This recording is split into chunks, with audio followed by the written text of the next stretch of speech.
Antônio Linhares também é de Brasília, analista de sistema, diretor de comunicação do Cojus, Movimento de Olho na Justiça, desenvolvedor do Citrans, que é o Sistema de Transparência Parlamentar, colaborador do IFC e desenvolve e mantém os nossos sites do IFC e do MCC. Antônio.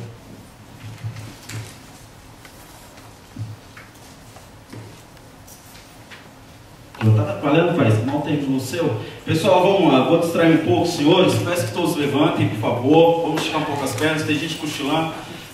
O vereador que viajou 600 km estava bem assim, acho que saiu muito cedo, né? Como é que é o nome mesmo, senhor? Marcelo? Sebastião. E o Cláudio é o assessor parlamentar. Como eu já estico as pernas, os braços, pode levantar, por favor. Enquanto todo mundo levantar, eu não começo. Isso, vamos esticar, vamos bater um pouco o sono. Se eu escutar falando, o sono vai bater, né? Nesse clima agradável aqui dentro do ar-condicionado. Não adianta colocar o tempo para mim, porque eu não obedeço o tempo. Bom, podem sentar. Vou começar mudando aqui. Eu preciso que a mesa fique aqui em cima. Você pode me ajudar, Faísca? É o vovô da turma, Faísca, está de parabéns. Cuidado com o meu filho, que é meu notebook. Traz devagar, assim. Aí, vou colocar nesse cantinho aqui. Por favor, pode aumentar um pouco o volume do som, que eu não estou escutando muito minha voz.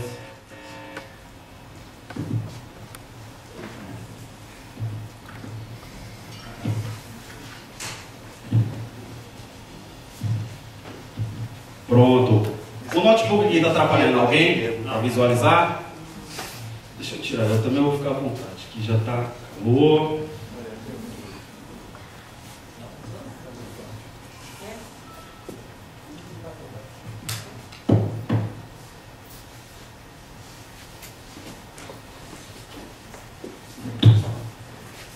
Não adianta esse negócio de tempo para mim. Coloquei para todo mundo, mas aceito para mim, né? Fantástico. Vamos lá. Quantos vereadores tem aqui agora? 1, 2. Vereadores do município. 2.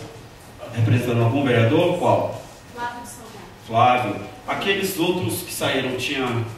Reuniões extraordinárias com o projeto deles. Tá bom. Não.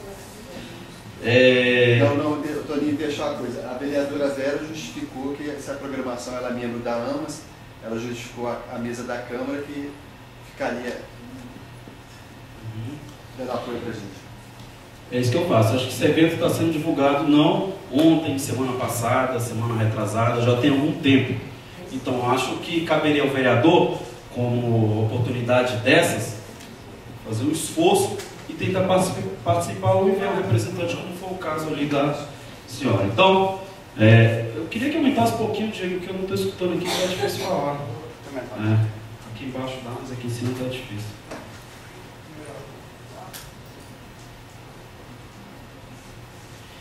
Então vamos lá, vou falar um pouco do que é a metodologia end-to-end.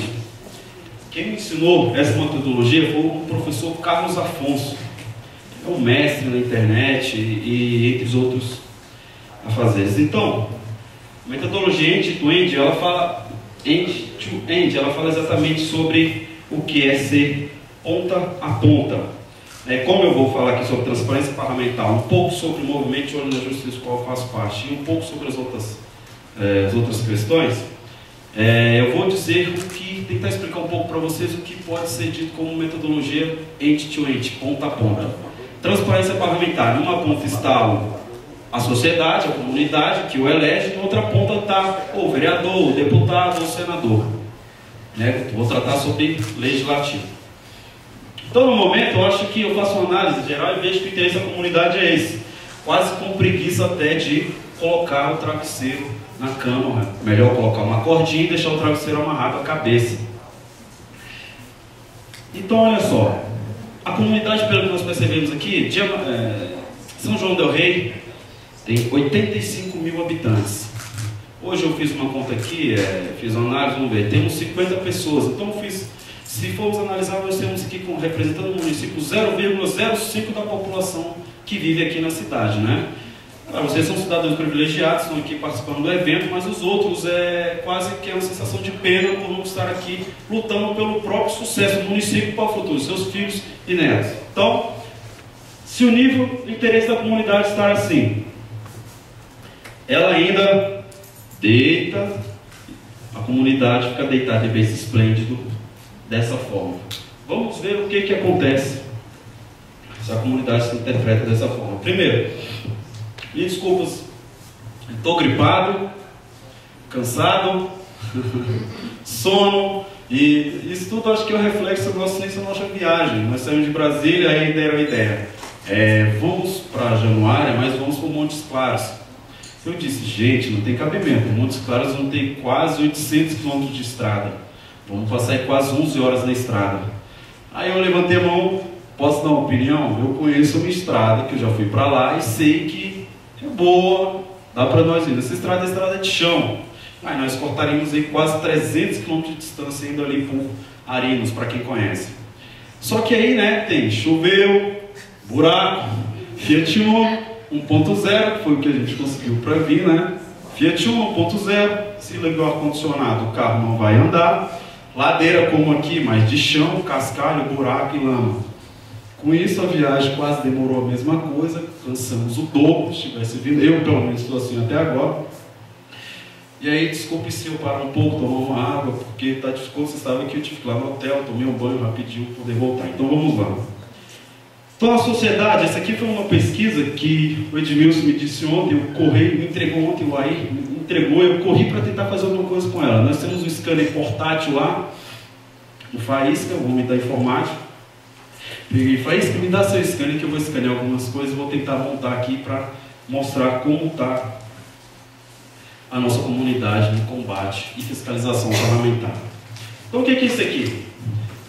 Eu não me recordo o sinal, o jornal é daqui de Minas, se alguém souber pode falar. O que acontece? Aqui foi uma análise, Estado de Minas, foi uma análise que foi dito que os brasileiros sempre conseguem um jeitinho para tudo.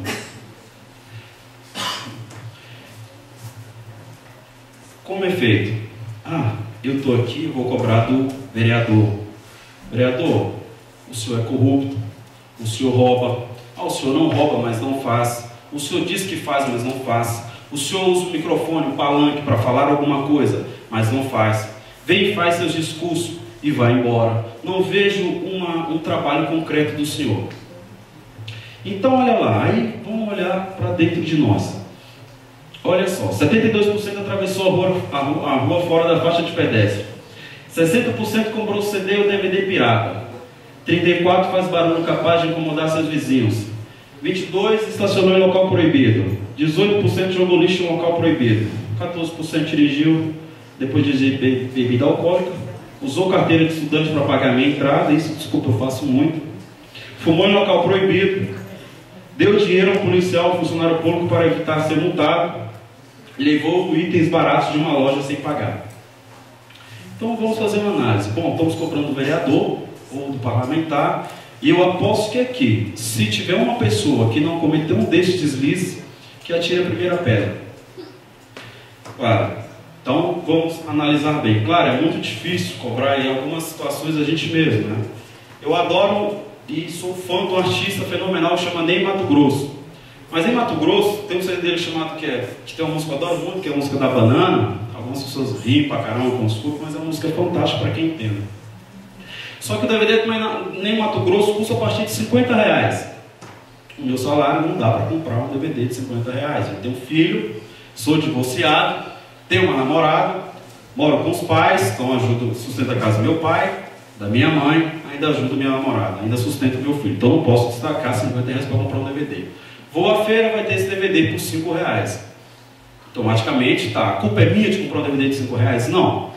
Se for diminuir alguns encargos, algumas coisas, o DVD ficaria R$10. Temos casos aí da banda Calypso que produz seu próprio CD e o CD fica por R$10.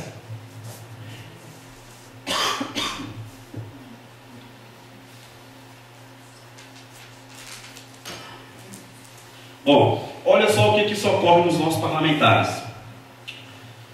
Ali, desculpa a família do Jackson Lago, ex-governador do Maranhão, mas ele estava dormindo. Este aqui eu não sei o nome, se alguém souber pode dizer. Aqui é um parlamento pelo olho puxado. Como não está de vermelho, não está militar, ou é Coreia do Sul, ou é Japão. Essa imagem aqui embaixo, eu ia falar dela agora, mas o Diego me enviou outra, aí eu fiz um upgrade dela. Então vamos lá.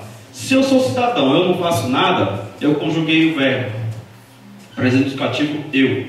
Então vamos lá. Se eu não faço nada, eu sou cidadão, o vereador está lá sentado na cadeirinha, tentando fazer alguma coisa, então ele vai fingir que não escuta, ele vai fingir que não vê e vai fingir que não fala. Claro, gente, existem exceções.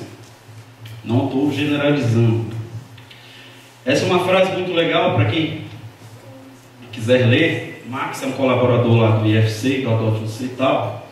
Essa frase eu peguei, capturei lá do site do Adote Você e tal. Aqui outro conceito que eu vou aplicar é o conceito if, else, else, if. Para o senhor que é analista de sistemas como eu, vai entender. Nós temos isso, um entendimento de uma forma diferente, mas eu vou tentar explicar da forma para que os senhores entendam qual é essa metodologia, esse conceito. Bom, if acontece se fizermos algo, else vai realizar alguma ação. Se não, use if, else if, ele vai partir para uma outra situação. Então olha só, se fizermos alguma coisa, if, else, ele vai combater. Desculpa, gente, ele vai ter igualdade social entre raças e tudo mais, igualdade de gêneros, e aqui, o caso de John Willis, tá, gente? Muito fantástico. Aqui não é só, não entenda como é John Willis, não são várias coisas. Aqui eu quis suprimir a imagem das pessoas, para que tinha alguns rostos aqui de pessoas conhecidas, aí eu não quis fazer uma propaganda. Aqui é um cadeirante, aqui é um artista, aqui é um parlamentar, e os outros eu não lembro. Mas quer dizer, mistura, sem desigualdade alguma. E caso continuamos assim, sem fazer nada, fiscalizando da forma que não é correta, acontecerá isso. Um belo sapato, uma bela chinela, o gordinho no McDonald's, e aqui negrinhos, que eu não sei de onde é, essas fotos são do Google.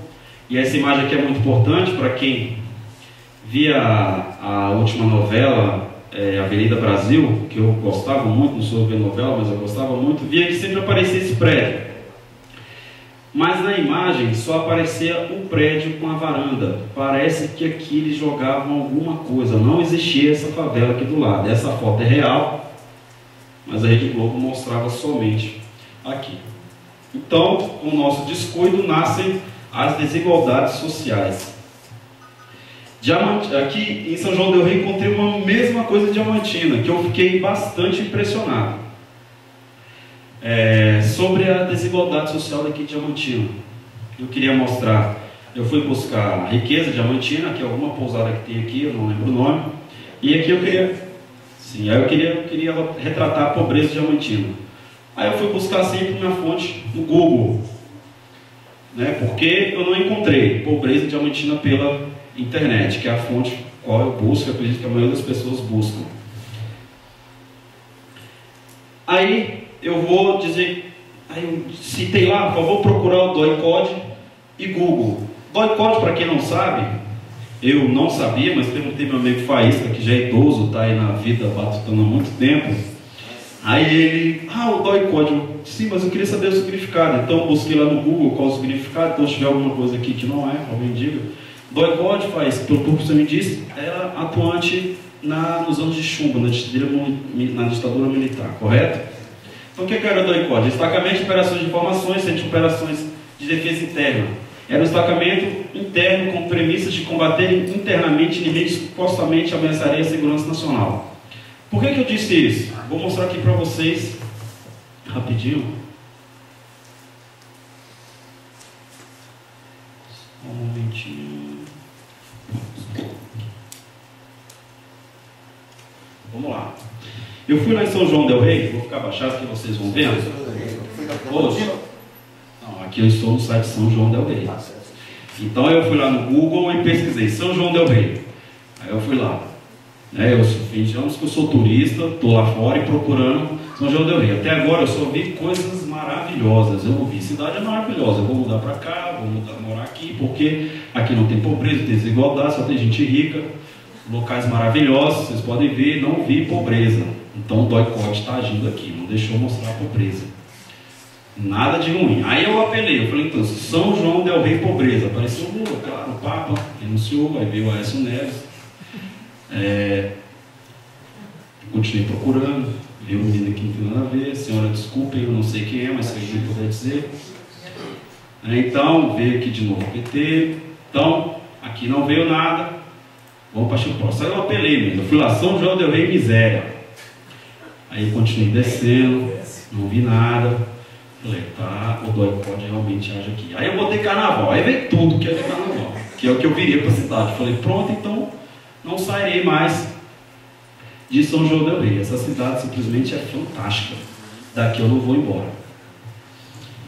Então assim, por que isso? A falta de comunicação, falta de empenho, alguma coisa há, que aí cada um por si só deve refletir e ver por que isso acontece, como acontece na Diamantina, como acontece em algumas cidades turísticas. É incrível como o Doicote ainda funciona até hoje. Então, vamos lá. Aí eu vou partir um pouco para o que é realmente engrenagem end-to-end. Temos aí a sociedade local e todas as sociedades no mundo. E a engrenagem juntando. Então, vou passar uma história bem rápida aqui, para vocês verem como está tudo interligado. Gente, eu quero que você sempre se concentre em um lado, que é a comunidade, o outro lado que é o parlamentar. Então, vamos lá. O que eu tenho a ver aqui com Tony Blair? Poxa, acabou de me falar que é sociedade e comunidade, mas o que Tony Blair, que está lá na Inglaterra, tem a ver aqui? Vou dizer, ponta a ponta. Uma coisa está interligada à outra. Então, vamos lá. Tony Blair, que renunciou em 2007, nasceu em Edimburgo, uma cidade na Escócia. Se eu clicar em Edimburgo, eu vou ver que Edimburgo foi fundada em 1492. Essas são páginas, gente, que eu dei, é um screenshot do Wikipedia, tá? Tá lá, quem quiser fazer essa mesma brincadeira vai ver que é fácil. Aí lá em 1492, quando eu cliquei, eu vi que Cristóvão Colombo chega às Bahamas, é considerado como um descobrimento da América pelos europeus. Cliquei em Cristóvão Colombo e vi que Cristóvão Colombo era um navegador. O que é um navegador? É um programa de computador. É um navegador, que é um programa de computador.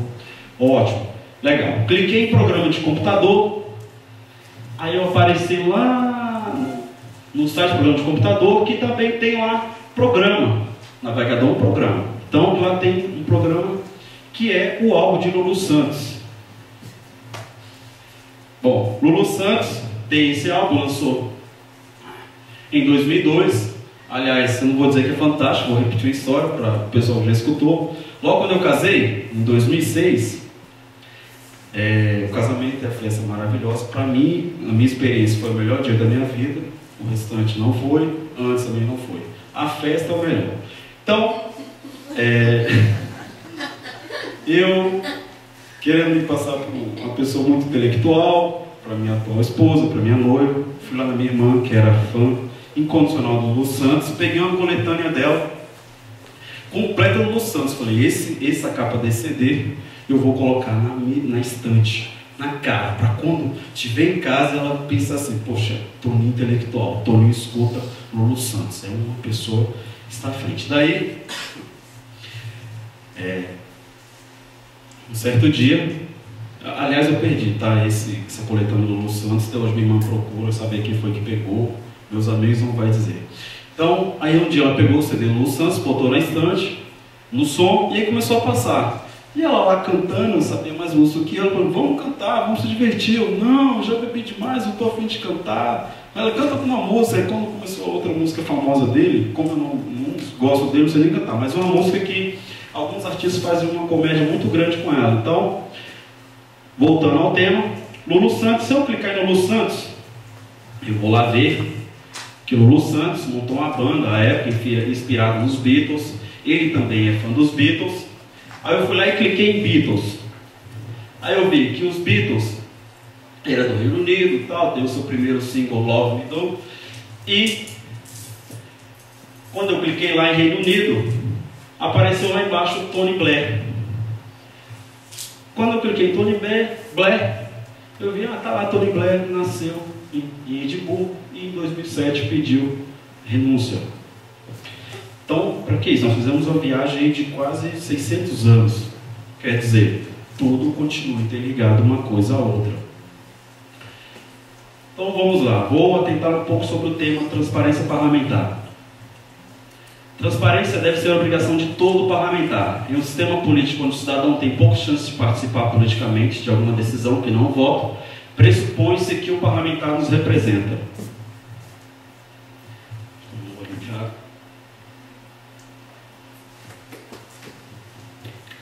Vamos lá.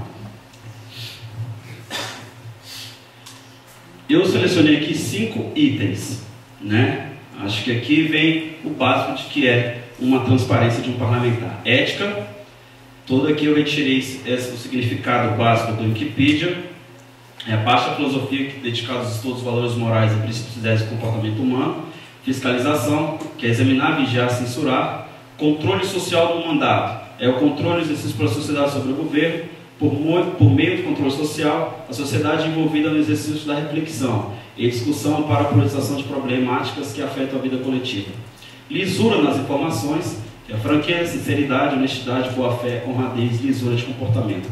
E compromisso público, é a forma pública ou não de se vincular ou assumir obrigação com alguém com algum objetivo. Então, como disse já Edmilson, Erundino disse para ele, para ser um bom político, basta ser honesto.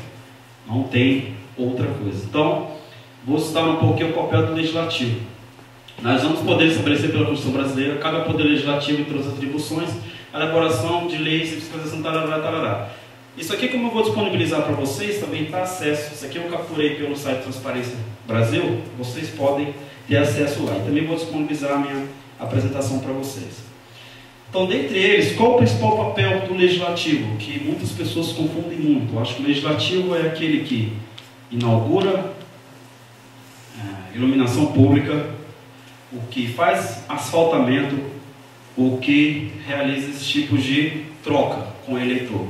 E o papel do Legislativo, dentre eles, o principal é de fiscalizar o Executivo.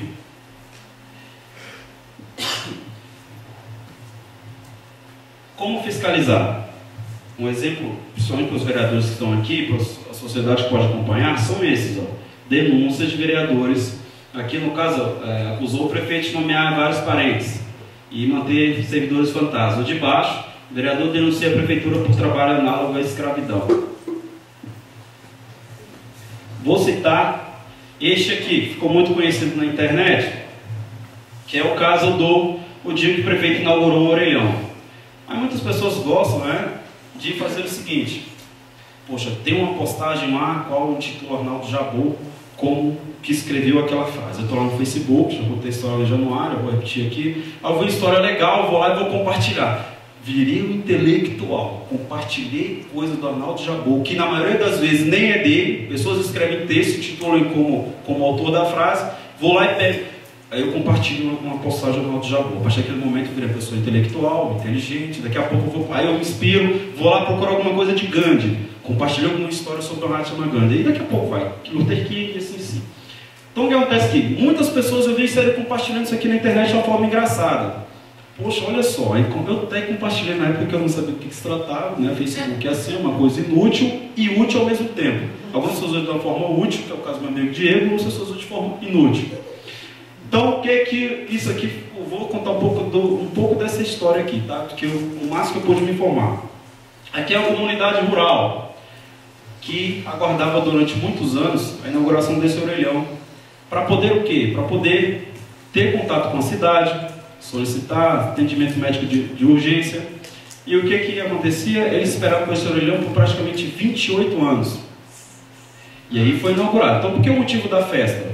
Porque o orelhão que era guardado há 28 anos e que, ao final, fomos analisar que, se nós tivéssemos feito lá, e nós não, que eu não estou lá, vou colocar como estivesse lá, se tivesse feito um tipo de instalação de telefone via rádio, teria se resolvido isso. Nós configuramos um radinho wireless em casa para a internet em menos de 5 minutos. Uma antena de telefone talvez demoraríamos o quê? Vamos dizer, se como tem prefeitura, vamos botar burocracia, um dia. Neste caso, eles passaram um fio metálico, que pelo custo que foi, daria para ser feito com fibra óptica. Então, resumindo, daria inclusive para levar, pelo custo que foi, para levar internet para a população rural, né? E aí eles preferiram passar um fio metálico, gastaram o dobro do tempo, dobro não, 28 anos, gastaram 28 anos para fazer uma coisa que demoraria um dia. E se fosse fibra óptica, vamos analisar aí, tá? Vamos colocar a dificuldade técnica e tal, então vou aumentar isso para um mês. Mas eu esperaria um mês para ter internet em casa.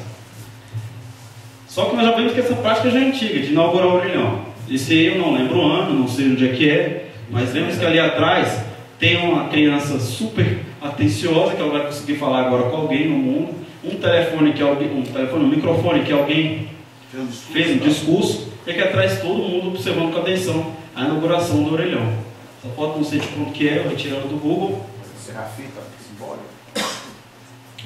Então aqui, essa reportagem eu retirei daqui. Antes de começar a ler isso aqui, eu gostaria de saber quem gostaria de trabalhar aqui 2 horas por dia. Ninguém gostaria de trabalhar só 2 horas por dia? Então todo mundo prefere trabalhar o dia inteiro? 6 horas é o mínimo. Mas digo, quem gostaria de trabalhar 2 horas por dia? Somente 2 horas por dia? Gente, todo mundo, né? Peraí, vamos perguntar. Então, vou repetir a pergunta. Então, vocês preferem trabalhar 8 horas por dia? Não, 6 horas, trabalhar 12 e ganhar por 8. Sim, mas o que? Olha o caso daqui. Eu peguei isso aqui porque eu acho isso gravíssimo. E eu, como cidadão, que pago o salário, ou de um médico, ou do policial, ou de quem seja que for, eu nunca aceitaria isso que está acontecendo aqui nessa cidade de São João del Rei. E acho que poucas pessoas, se todas souberem, não estivessem manifestando sobre isso, é um absurdo que acontece aqui. Eu vou dizer um pouco, para quem não sabe, essa ação é movida pela Amas del Rei, né? E é uma ação pública que se encontra parada desde 7 de novembro de 2012. O que ela diz? Ela diz, através de um TAC, que é um termo de ajustamento de conduta, que eu acho que aqui é um termo de ajustamento de desconduta, né? Por eu ser bacharel em direito, eu entendo que é o seguinte, bem básico, para que as pessoas entendam que, olha, a carga horária deve ser cumprida de minimamente 6 horas. Só que aqui é uma exceção. Aqui os médicos trabalham só 2 horas por dia. E pelo que eu conversei, ele tem que atender 8 pacientes. E isso é um absurdo. Pensem só. 2 horas por dia e eu vou atender 8 pacientes. Então, se eu vou chegar na minha clínica lá, no PSF, 7h30 da manhã, 9h30 da manhã, eu saio correndo e abro minha clínica particular às 10 horas da manhã. Então, eu vou ficar lá trabalhando até 18 horas, ganhando meu dinheiro e recebendo do Estado por 2 horas. Então, acho que assim, principalmente vocês que estão aqui, acho que tem que pensar um pouco sobre isso. Mas eu já tomou uma atitude, mas aquilo que eu disse no início, se não tomarmos atitude, ficarmos de olhos fechados ou fingindo que nada está acontecendo, isso vai cada vez mais piorar. Outras coisas, sempre ter a mente bem aberta. Ontem à noite, no hotel, eu vi o Jornal da Globo. Aí vamos lá, quero ver quem tomou essa mesma concepção. Ontem à noite vimos 3 notícias principais que dominaram o noticiário de ontem. Vamos lá, primeira. Alguém se lembra? Tirando o Silvio, porque com certeza ele viu isso. Os rapazes do acidente. Não. Eu digo de abrangência nacional, que vai afetar diretamente a mim, a você, a todo mundo. 3 notícias principais. Ó, primeiro a gente falava que eu sou partidário, não sou filiado a partido político algum, nem apoio nenhum tipo de político. Então vamos lá. Quem viu? Ninguém. Então vamos lá. Primeiro, PEC 37. Alguém sabe do que se trata?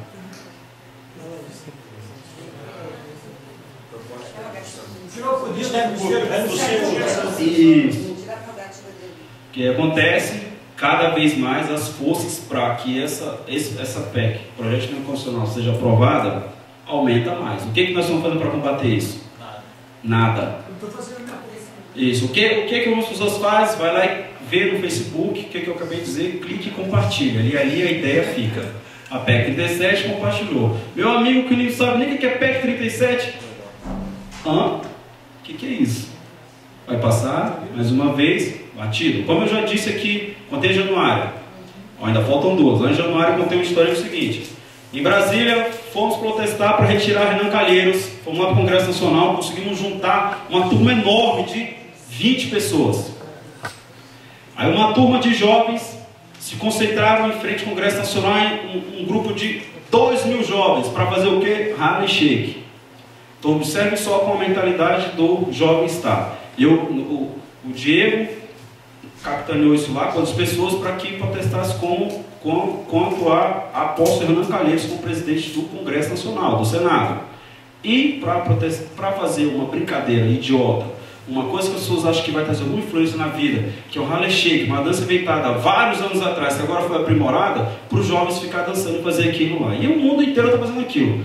O Corinthians, que já não é bom, ainda faz uma apresentação daquela, fez um vestiário. Aqui isso está espalhando pelo mundo inteiro. O jovem tem um poder de divulgação fantástico, né? Então, por Harlem Shake, juntamos 2.000 jovens praticamente em frente ao Congresso Nacional. E um poucos dias antes teve a manifestação do Renan Calheiros, que é no mesmo lugar, e foram aproximadamente 20 pessoas.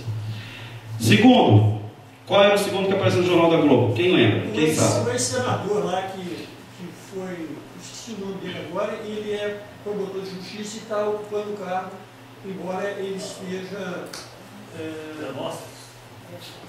Bom, vamos lá.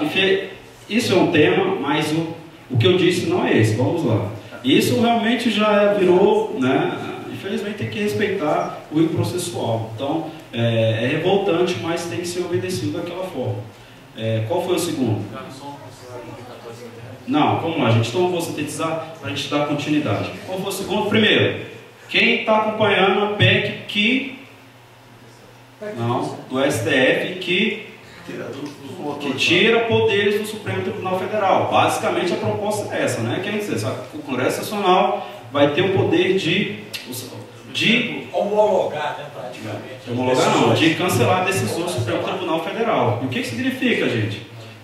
Eu sou presidente do Senado, estou condenado no mensalão, então eu vou articular para derrubar minha condenação no mensalão. E por aí vai. Começa de uma forma que estão dizendo pouquinha, e daqui a pouco, com certeza, a ideia é essa. Qual é a terceira? PEC do MP? Já falei, a PEC 37.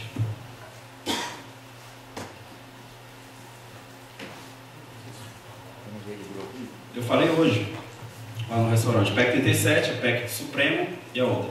Partido do... Isso. O que aconteceu? A base governista, que são os maiores partidos, quando foi para criar um partido, eu vou citar a sigla, não tenho nada contra o PSD, quando foi para fazer outras coisas, houve um apoio enorme para se criar os partidos de apoio à base do governo. Agora, quando vem uma cidadã lá, Marina, eu não voto nela, que resolveu fundar um partido para vir contra o governo, um partido da oposição, que a rede, o que o governo fez? Articulou e aprovou um projeto, que é o seguinte: para os partidos que vierem agora, a partir de agora, já que os meus são criados, então, mas os que vierem a partir de agora, eu quero redução do dinheiro para eles e quero redução no tempo de propaganda política. Então, se o cidadão, como eu já disse, não se movimentar, esperar o tempo passar, essas coisas aos poucos vão acontecendo. Vamos continuando. Então, assim, o Citransp é uma ferramenta de transparência parlamentar. O que a gente visa? Nessa ferramenta, eu viso avaliar, né, a ideia capitaneada pelo Diego. O que o Diego pensou? Vamos elaborar índice de transparência parlamentar. O que nós vamos avaliar? Diversos itens de transparência do vereador, deputado, enfim. Eu vou aqui clicar para vocês verem um pouco como funciona o Citransp, para vocês verem como funcionam esses indicativos.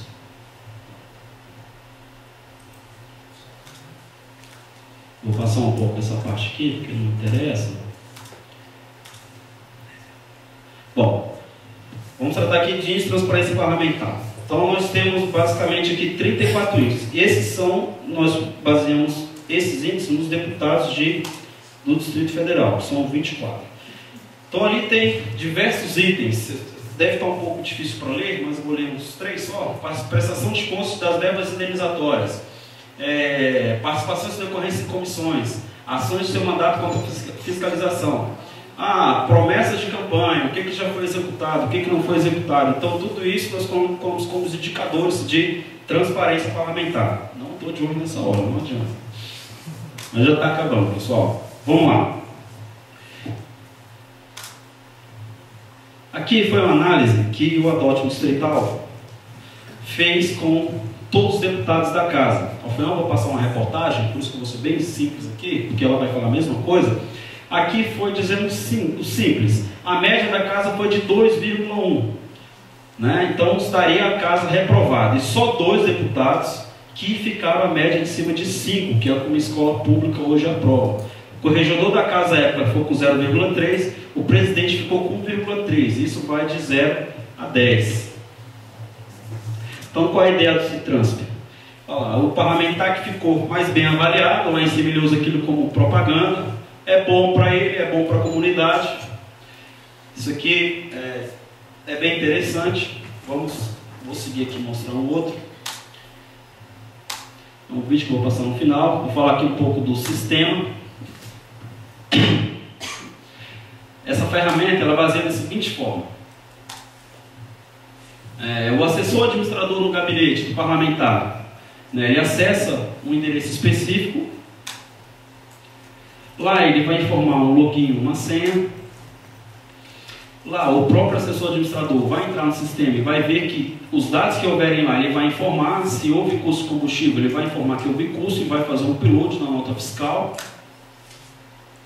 Na mesma hora o Citrans vai calculando automaticamente a média do parlamentar. Assim o valor da extra transparência parlamentar é calculado, surgindo então o transparente, que vai ter lá a nota. Esse ao final teve 8,8 de nota, ele informou quase tudo, faltou poucas coisas. E surge o não transparente, que ficou tudo vermelho. Então, qual é a ideia do Citransp? Esta de fazer análise através dos indicadores dos índices de transparência parlamentar. Aqui serve para vereador, deputado estadual, distrital, federal e senador. E caso queira usar para o município, é a mesma coisa. Basta, simbolicamente vamos dizer, trocar o nome. Né? Em vez de parlamentar, pode para o executivo e o que for. Esses são dados da Transparência Brasil. Eu salvo aqui para caso vocês, quando forem pegar a apresentação, o PowerPoint, vocês podem ler. Agora eu vou passar aqui rapidinho 4 vídeos. Minha apresentação vai ficar por aqui, que são o caso de sucesso que nós tivemos em Brasília com a Adote Distrital, capitaneado pelo IFC. Entender que o Adote Distrital é como uma espécie de incubadora, que fica incubada dentro do Instituto de Fiscalização e Controle. Então, o primeiro lá é a Câmara Legislativa do Distrito Federal, graças ao trabalho realizado, foi a primeira casa do país a abolir o 14º e 15º salário. Depois vou falar sobre a ciência da transparência parlamentar e lá embaixo sobre o pedido de cassação de mandato de um deputado que, quando for passar esse vídeo, trazer o Diego aqui para explicar melhor, que foi ele que deu essa entrada. Então vamos lá. Depois de muita pressão, deputados distritais prometem acabar com o 14º e 15º salários.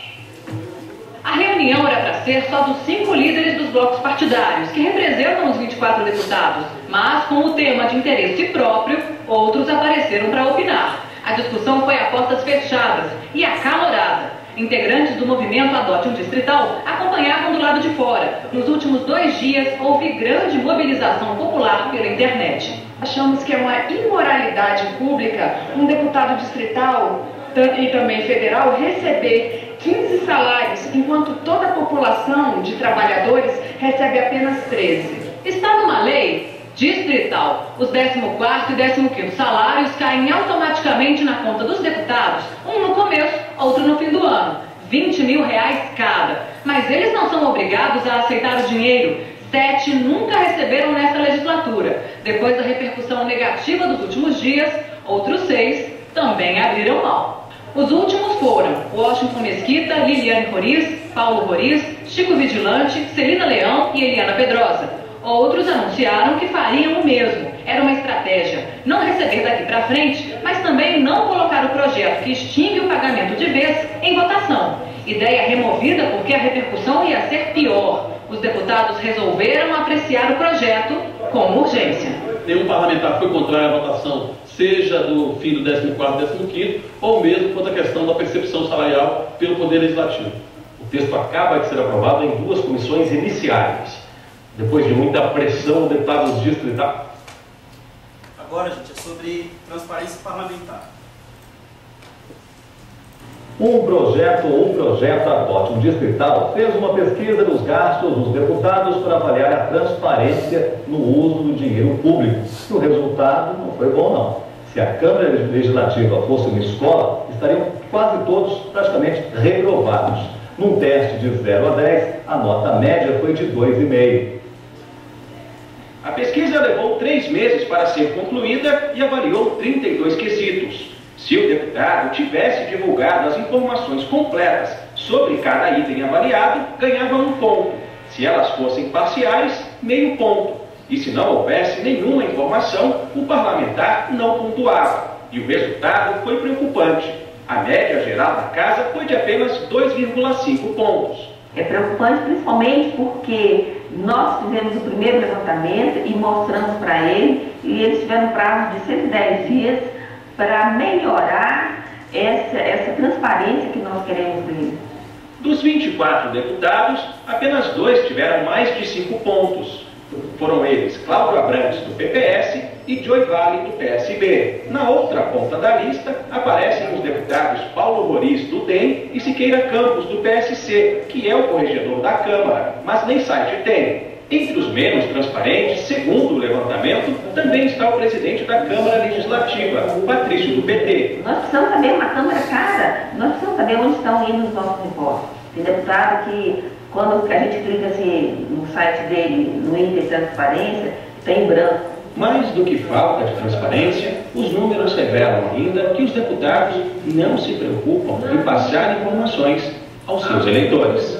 As pessoas com deficiência, por exemplo, não têm acesso às páginas dos deputados na internet. O levantamento revelou ainda que os deputados não divulgam de maneira clara o que fazem com o dinheiro que recebem para a criação das emendas, algo em torno de 12 milhões de reais. Para este cientista político, a população deveria cobrar mais transparência dos seus candidatos. A nossa cultura originalmente era de que a burocracia e a classe política não tinham que dar satisfações à sociedade.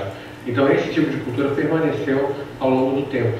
E a gente está vendo há pouco tempo de um regime autoritário, né? Não tem nem pouco mais de 30 anos, né? Então a gente leva tempo para mudar essa cultura do segredo. O DFTV procurou todos os deputados reprovados, mas eles preferiram não gravar entrevistas. Um projeto. Tudo bem, agora são os 2 últimos vídeos e preciso que o Diego, por favor, ele vai falar sobre isso aqui. Ele deu entrada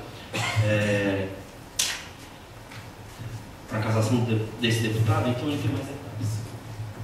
Pessoal, esse vídeo que nós vamos mostrar aqui foi resultado de um longo trabalho que o nosso projeto fez em Brasília, justamente do que o Faísca veio falando, que era sobre as emendas parlamentares, né? Então, até 2009, nós não tínhamos as informações, né? Eu acho que a dificuldade não era só em Brasília, é em todo o Brasil, de ter acesso àquelas informações. E depois, em 2010, quando nós conseguimos criar o ONI, que foi para mostrar as emendas parlamentares, nós começamos a analisar essas emendas. Então, esse parlamentar que nós iremos mostrar agora, ele apresentou uma emenda chamada emenda fantasma, né? Foi destinado, foi pago, mas o evento cultural, na verdade, não existiu. Nós pedimos uma investigação, né? A investigação foi aceita pelo Conselho de Ética e agora ele vai responder no plenário para saber se vai ser cassado ou não, né? Pode soltar.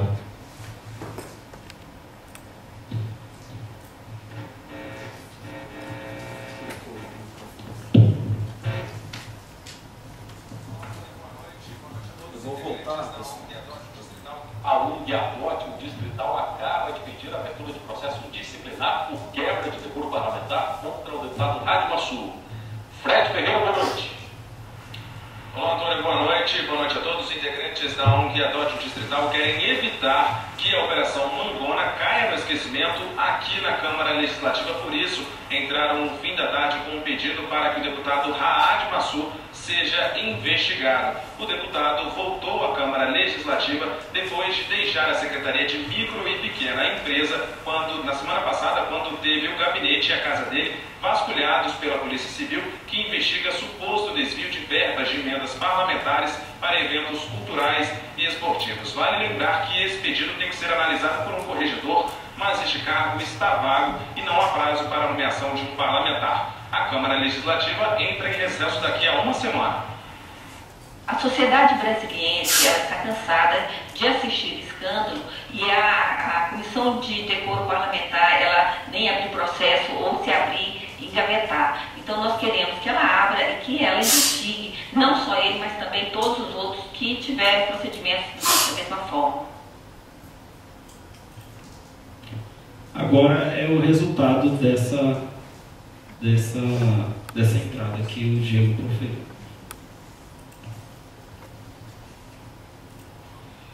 Votaram pela abertura do processo os deputados Patrício, do PT, Joivane, do PSB, Agaciel Maia, do PTC e Dr. Michel, do PEN. O único contrário, por acreditar que não havia provas, foi Olair Francisco, do PTB. O sorteio do relator ficou para 2 de maio. Ele é quem vai analisar a defesa de Raad Massu, ouvir testemunhas.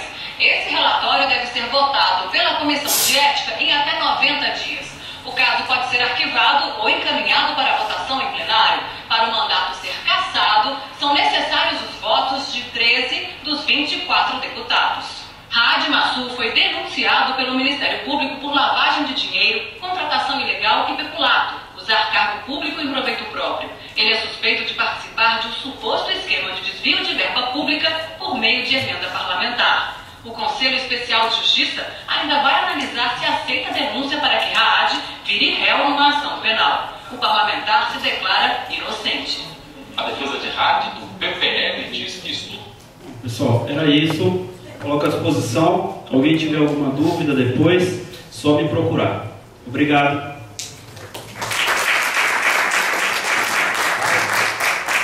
Pessoal, agora a gente vai dar uma paradinha, vai ter um coffee break aqui. 20 minutinhos, parece que os estudantes de enfermagem estão descendo para cá daqui a pouco. E aí entra o Sil falando sobre a judicialização na saúde e depois o pessoal que for